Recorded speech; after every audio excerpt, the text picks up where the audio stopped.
Mari kita siapkan diri kita sekali lagi di hadapan Tuhan. Tuhan, kami percaya Bapa pagi ini Tuhan, kami mau menerimakan setiap benih firman-Mu Tuhan. Kami percaya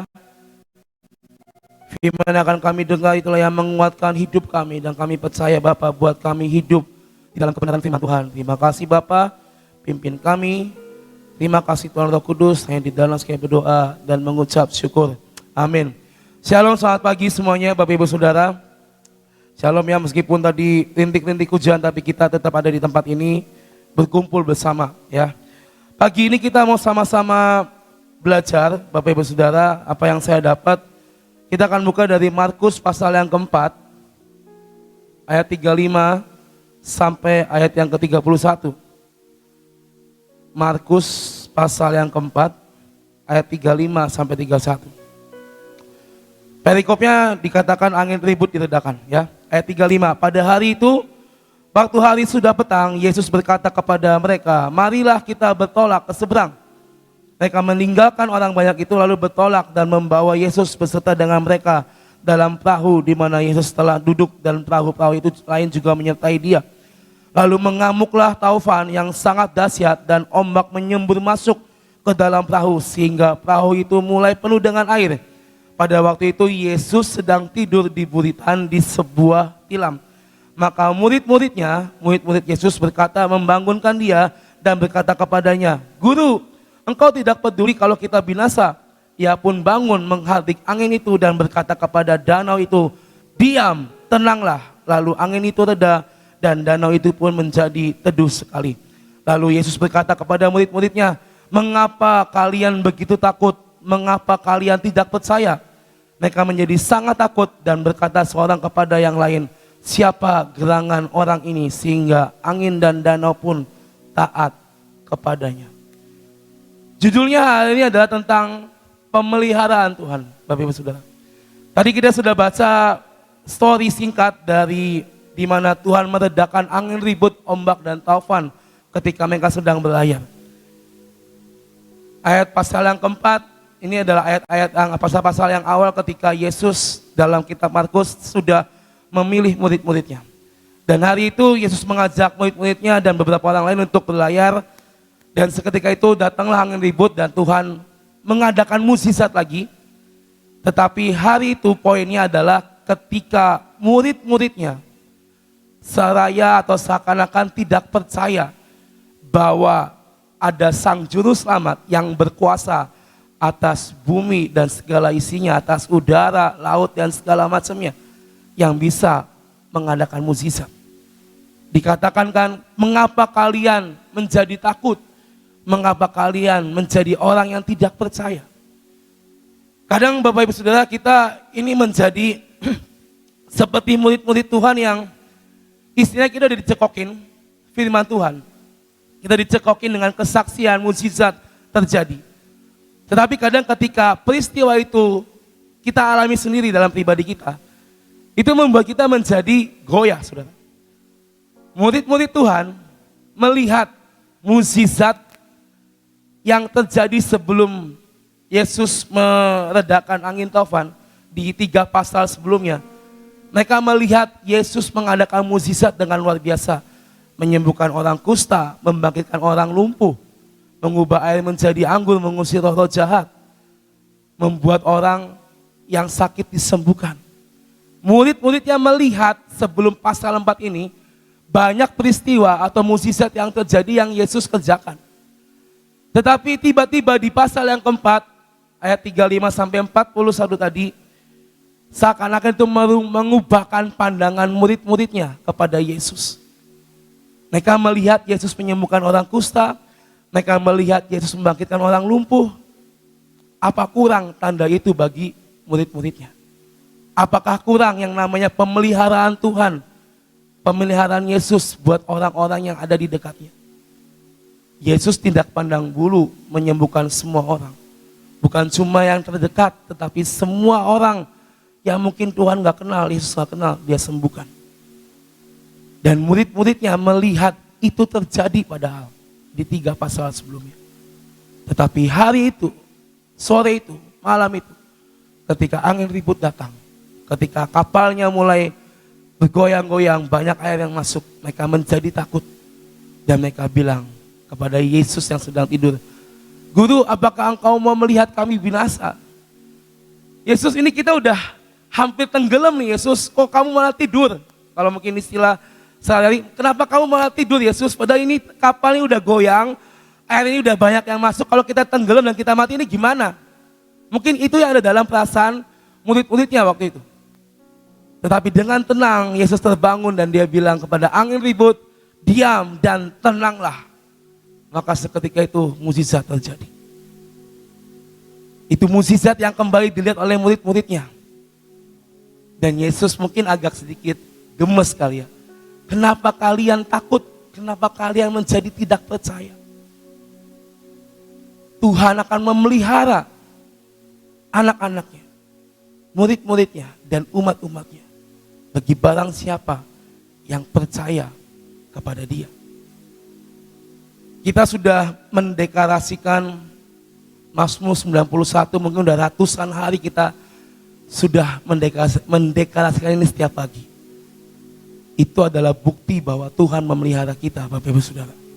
Apa yang kita ucapkan, kita keluarkan dari mulut kita. Buktinya apa? Ini kita masih ada sampai pagi ini. Apakah ini bukan yang namanya pemeliharaan Tuhan dalam hidup kita? Kita berdoa, kita mendeklarasikan, kita percaya, maka Tuhan akan memelihara setiap kehidupan anak-anaknya. Tuhan punya berbagai cara, Bapak Saudara, Tuhan punya berbagai cara untuk memelihara anak-anaknya yang kadang kita nggak pernah ngerti bahwa itu adalah pemeliharaan Tuhan untuk kita. Ibrani 13 ayat 5b. Ibrani pasal yang ke-13 ayat 5b berkata seperti ini. Karena Allah telah berfirman, "Aku sekali-kali tidak akan membiarkan engkau, dan aku sekali-kali tidak akan meninggalkan engkau." Ini firman nyata untuk kita, amin. Tuhan sekali-kali tidak akan meninggalkan kita dan membiarkan kita. Mau kita dalam badai, angin tofan, sekalipun dalam ombak yang besar seperti murid-muridnya tadi, percayalah bahwa Tuhan tidak akan meninggalkan setiap kita. Murid-murid Yesus waktu itu punya privilege yang lebih dari kita. Mereka sudah melihat secara real, secara nyata bahwa Tuhan bisa membuat mukjizat. Mereka punya privilege bahwa mereka sudah melihat dengan mata mereka sendiri bahwa Yesus itu adalah Sang Juru Selamat yang punya kuasa, yang punya kekuatan dari Allah Bapa. Tetapi mereka menjadi tidak percaya ketika badai itu datang. Tetapi mereka menjadi goyah ketika angin taufan itu datang. Padahal dikatakan di Ibrani, "Aku sekali-kali tidak akan membiarkan engkau, dan aku sekali-kali tidak akan meninggalkan engkau." Apakah hari-hari ini Bapak Ibu Saudara, ketika mungkin banyak badai, ombak datang, banyak cobaan atau banyak apapun yang terjadi dalam hidup kita, apa kita masih mau percaya dengan firman Tuhan dari Ibrani? Atau kita mau lari, mencari jalan pintas, mencari jalan yang bukan dari Tuhan? Karena apa? Karena ketakutan kita, karena keresahan kita, karena kekhawatiran kita. Tapi kadang kita sebagai manusia masih berpikir, katanya kita dipelihara, tapi kok masih ada ombak, masih ada badai. Ikut Tuhan, ikut jalan Tuhan bukanlah sesuatu hal yang dengan mulus kita akan jalani, Bapak Ibu Saudara. Even Tuhan kasih kemudahan, ya, kita ada dalam jalan Tuhan, jalan kesetiaan, jalan penghambaan, dan di jalan itu ada mukjizat dan berkat Tuhan. Tapi Tuhan pun mendidik kita untuk menjadi dewasa. Tuhan gak mau kita menjadi anak-anak Tuhan yang childish, yang kekanak-kanakan. Tapi Tuhan mau kita menjadi anak-anak Tuhan yang dewasa. Pemeliharaan Tuhan itu bermacam-macam. Berbagai cara Tuhan nyatakan. Contoh, ketika Abraham dijanjikan mempunyai anak dalam usia 75 tahun. Tetapi akhirnya ditambah 25 tahun baru usia status dia mempunyai anak. Lalu bangsa Israel 400 tahun menjadi budak di tanah Mesir. Harus menunggu 400 tahun baru mereka bisa keluar. Kalau secara logika, Tuhan kenapa harus nunggu 400 tahun? Kalau secara logika Abraham bisa ngomong, Tuhan Allah Bapa, kenapa saya harus nunggu usia status bahwa saya punya anak? Ini secara logika ya Bapak Saudara, benar nggak? Kenapa nggak hal itu aja ketika Tuhan berfirman umur 75 tahun kalau Abraham punya anak, jadikanlah. Kenapa harus nunggu 400 tahun Israel baru keluar dari Mesir? Kenapa nggak di tahun yang ke-10, ke-15 atau ke-30 atau ke-100 mereka bisa keluar? Kadang kita nggak pernah mengerti akan cara dan pikiran Tuhan, Bapak Saudara. Tetapi percayalah, yang dari Tuhan itulah yang terbaik buat kita, amin. Yang dari Tuhan, yang berasal dari Tuhan itulah yang terbaik untuk kita. Tuhan nggak mungkin kasih kita yang abal-abal, Tuhan nggak mungkin kasih kita yang asal-asalan. Tetapi Tuhan memperhitungkan waktu, kairos yang tepat untuk Tuhan bisa menyatakan firman dalam hidup kita. Sadrak, Mesak, Abednego, kita sama-sama tahu ceritanya kan, dimasukkan ke dalam api tetapi tidak terbakar. Karena apa? Karena ketaatan dan kesetiaan mereka kepada Tuhan. Pemeliharaannya berbeda-beda, tetapi satu hal yang sama, yang dari Tuhan itu baik buat kita. Dan hari ini apakah kita mau mencari yang dari Tuhan atau kita mau mencari yang dari pemikiran kita sendiri? Pemeliharaan Tuhan selalu tepat waktunya, tidak kecepatan, tidak kelambatan, ya kan?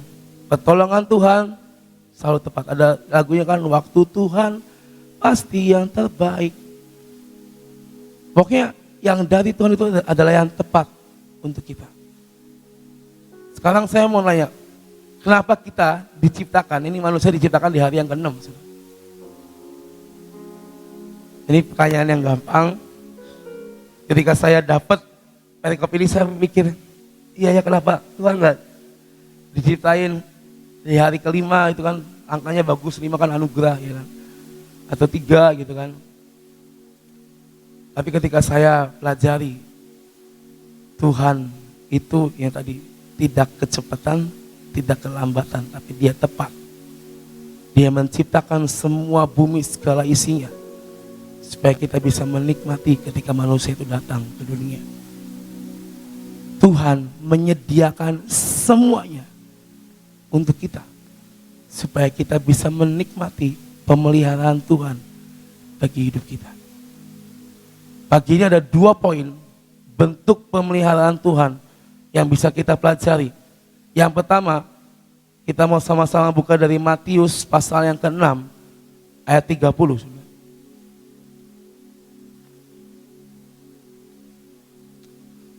Matius 6 ayat 30, jadi jika demikian Allah mendandani rumput di ladang yang hari ini ada dan besok dibuang ke dalam api, tidakkah ia akan terlebih lagi mendandani kamu, hai orang yang kurang percaya? Saya ulang sekali lagi ya. Jika demikian Allah mendandani rumput di ladang yang hari ini nih didandani lalu besok dibuang, tidakkah Yesus Tuhan Allah Bapa akan terlebih lagi mendandani kita untuk kita yang kadang kurang percaya? Poin yang pertama Bapak Ibu Saudara, bentuk pemeliharaan Tuhan adalah apa? Ia adalah sang provider. Ia menyediakan segalanya bagi kita. Jadi bukan tanpa alasan kenapa kita diciptakan, manusia diciptakan di hari yang ke-6. Karena Tuhan lagi nata dulu, satu demi satu, demi satu, demi satu. Udah rapi semuanya, dia membuat manusia datang ke dunia. Dan ketika manusia datang, Adam dan Hawa datang, mereka bisa langsung menikmati bentuk pemeliharaan Tuhan di Taman Eden. Tuhan menyediakan semuanya Bapak Ibu sudah tepat pada waktunya. Tinggal bagaimana kita meresponi akan setiap firman Tuhan yang kita dengar setiap hari di hidup setiap kita. Di ayat ini dikatakan rumput di ladang aja Tuhan tuh sebegitu care-nya meskipun besok akan dibuang ke dalam api. Masakah kita sebagai ciptaan yang serupa, segambar, yang minggu lalu saya ngomong kita satu tubuh Kristus. Masakah Tuhan memalingkan mukanya buat kita? Hari-hari ini Bapak Ibu Saudara, ayo percaya Tuhan pelihara kita.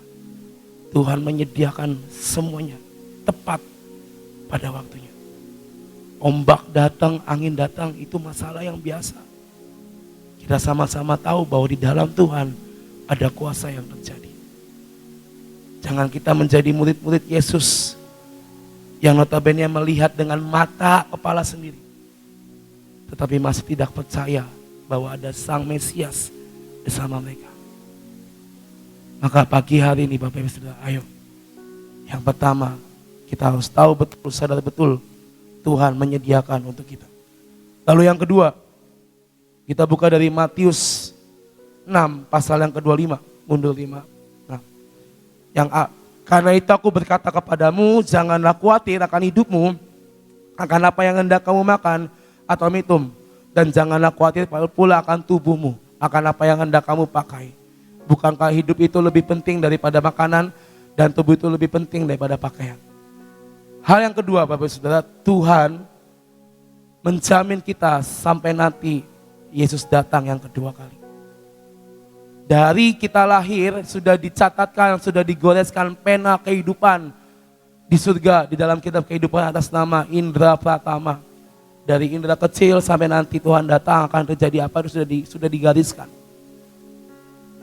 Itu bentuk bahwa Tuhan menjamin setiap kita.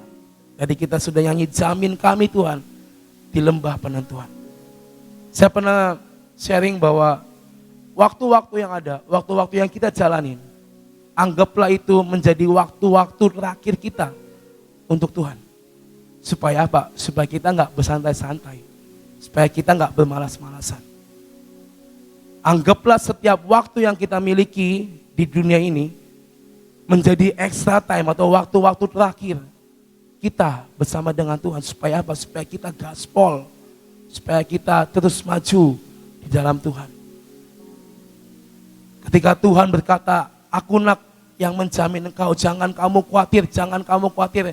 Ayat ini berkata, jangan kamu khawatir akan hidupmu, jangan kamu khawatir akan apa yang kamu makan, kamu minum, jangan kamu khawatir akan tubuhmu, akan apa yang kamu pakai. Tapi yang lebih penting adalah ketika siapa yang hidup di dalam diri kita. Itu poinnya.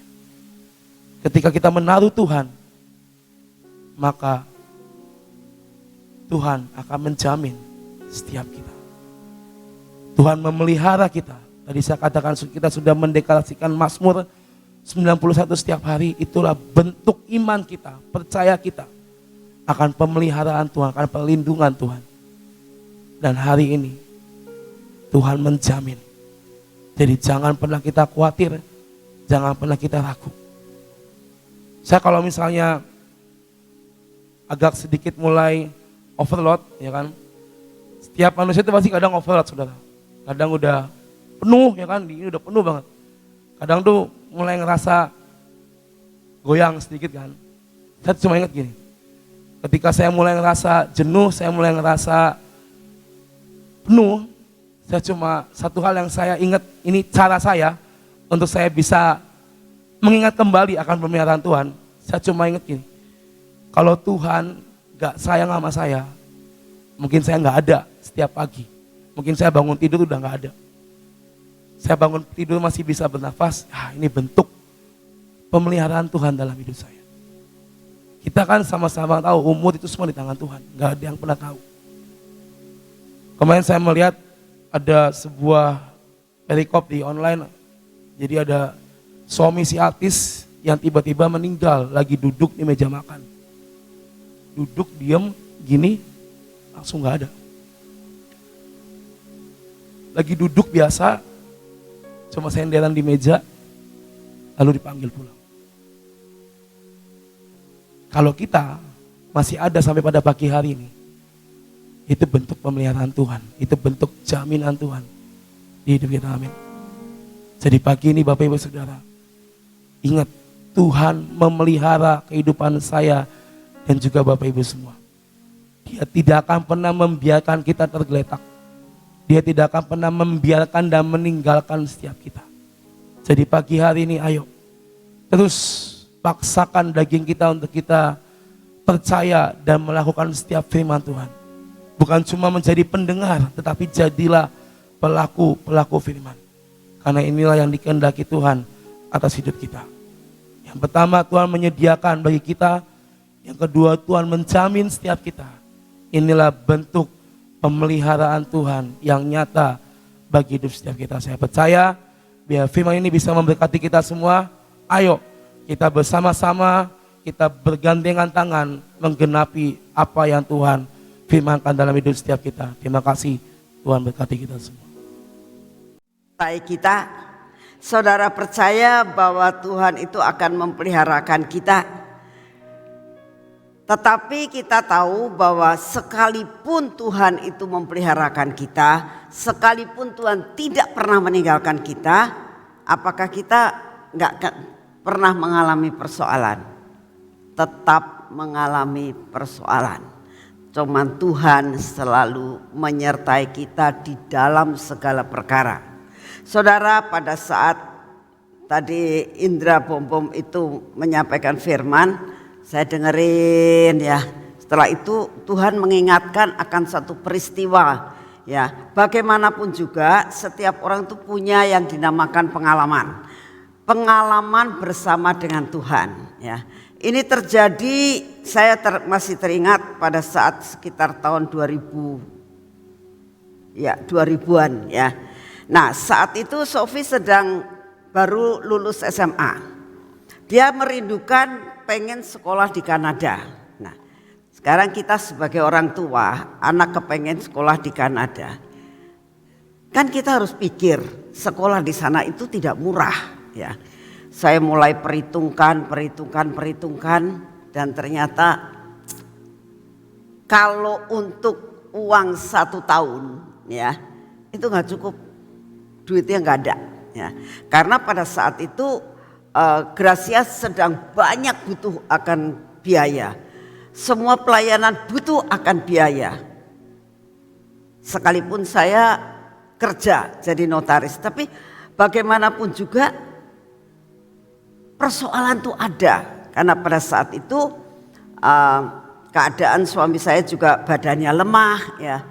Saya harus memikirkan segala-galanya, dipikirkan dengan otak ini ya. Sampai saya merasakan Tuhan, kok rasanya nggak nyampe ya. Rasanya itu nggak bisa jangkau akan segala sesuatu yang dicita-citakan oleh anak saya. Saya cuma bilang, Tuhan, aku persembahkan semua ke dalam tangan-Mu ya. Terus saya dapat ayat ini nih. Kenapa kamu khawatir? Burung di udara dikasih makan, masa kamu tidak dipeliharakan Tuhan?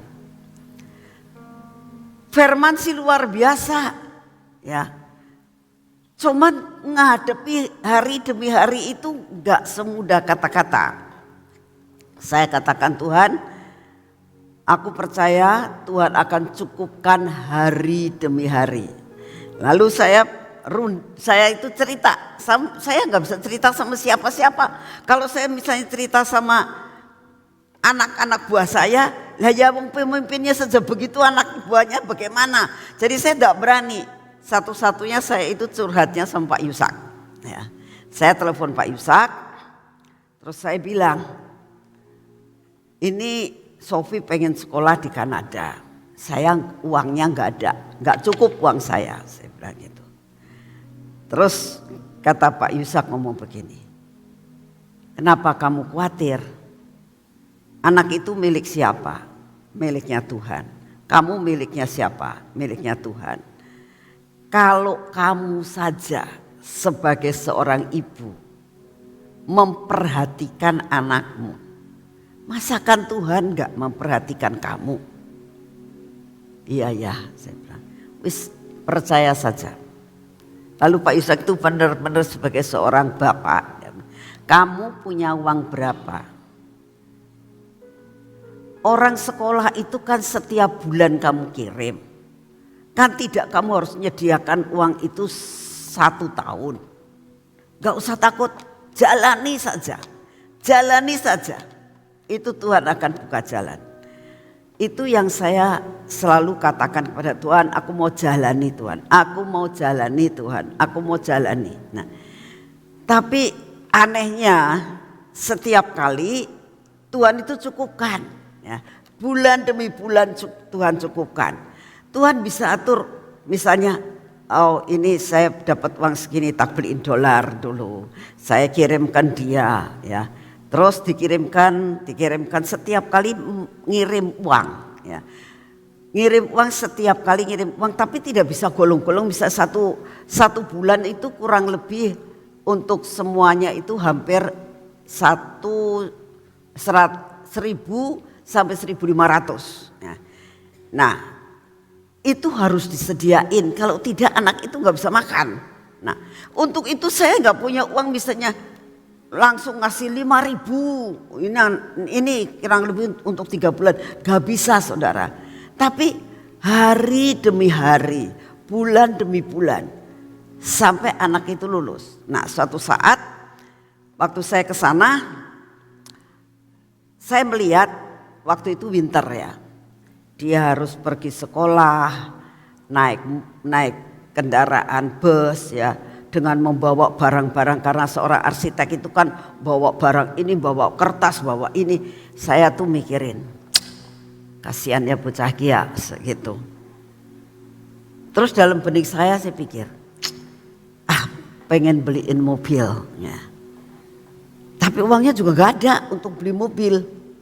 Saya ngomong lagi sama Pak Yusak, ini si Sofi itu keadaannya seperti ini. Saya tuh pengen beli mobil. Mobil tuh berapa sih katanya. Saya sebutkan angkanya. Saya udah ngomong sama dia, kamu beli mobil yang second aja tah, supaya lebih murah dan sebagainya.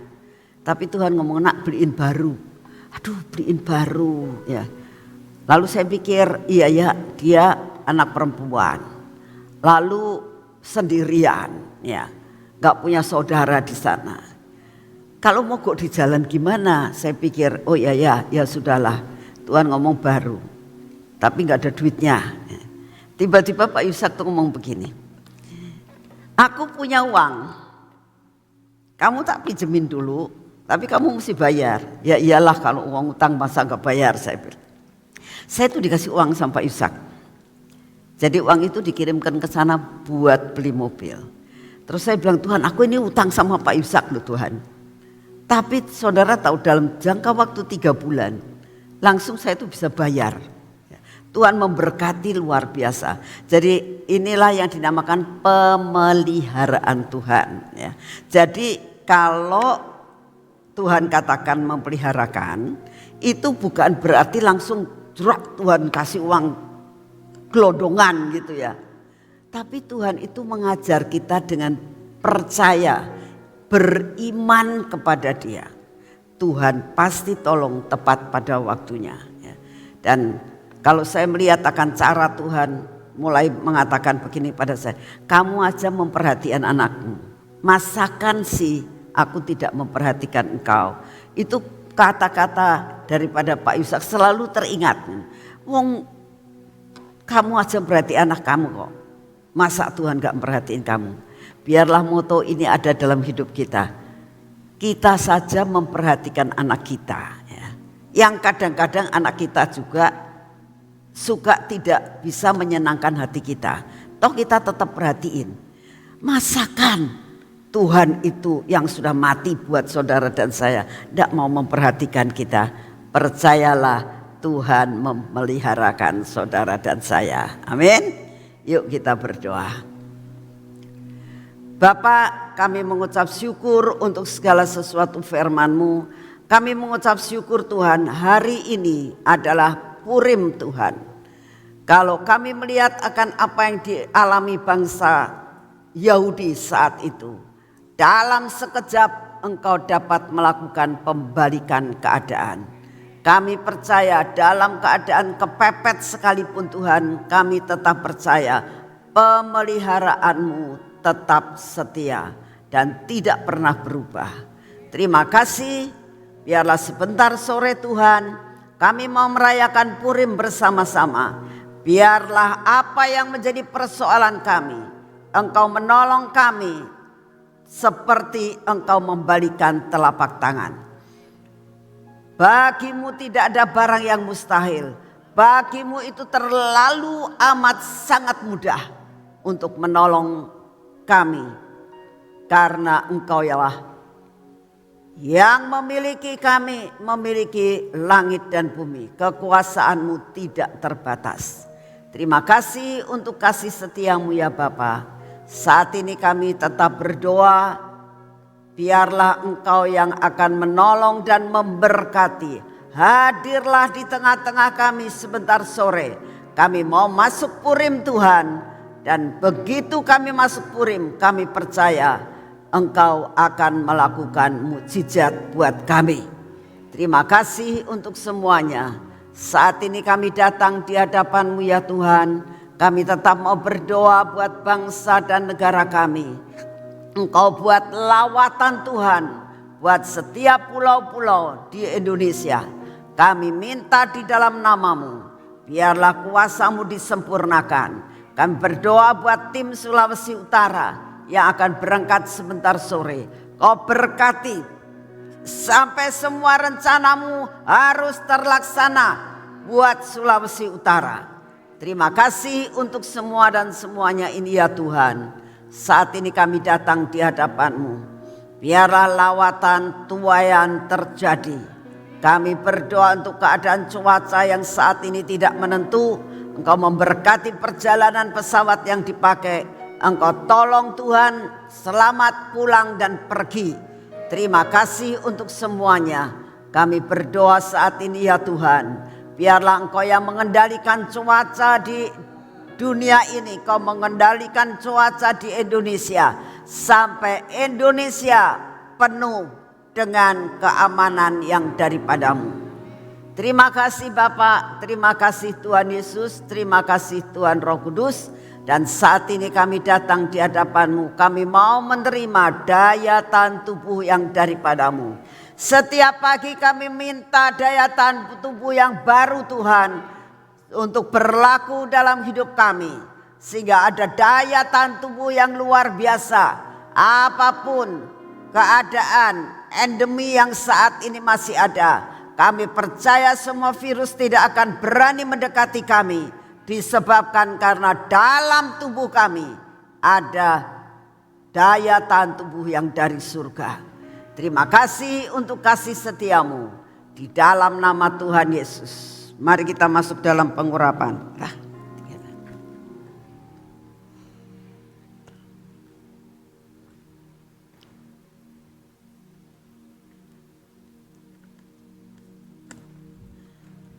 Yuk kita masuk dalam pengurapan saudara.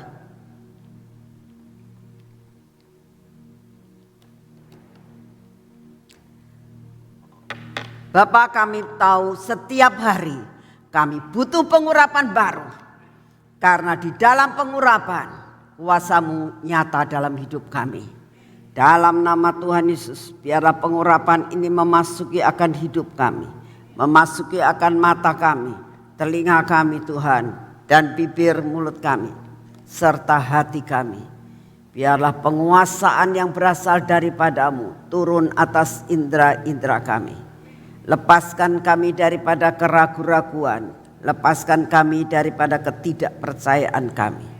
Bapa, ini tangan kami. Biarlah tangan ini adalah tangan yang diurapi.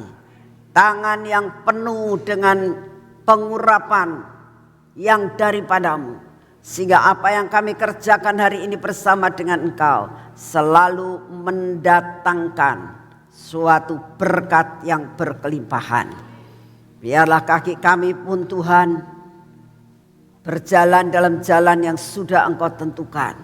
Kami percaya anugerah-Mu besar buat kami.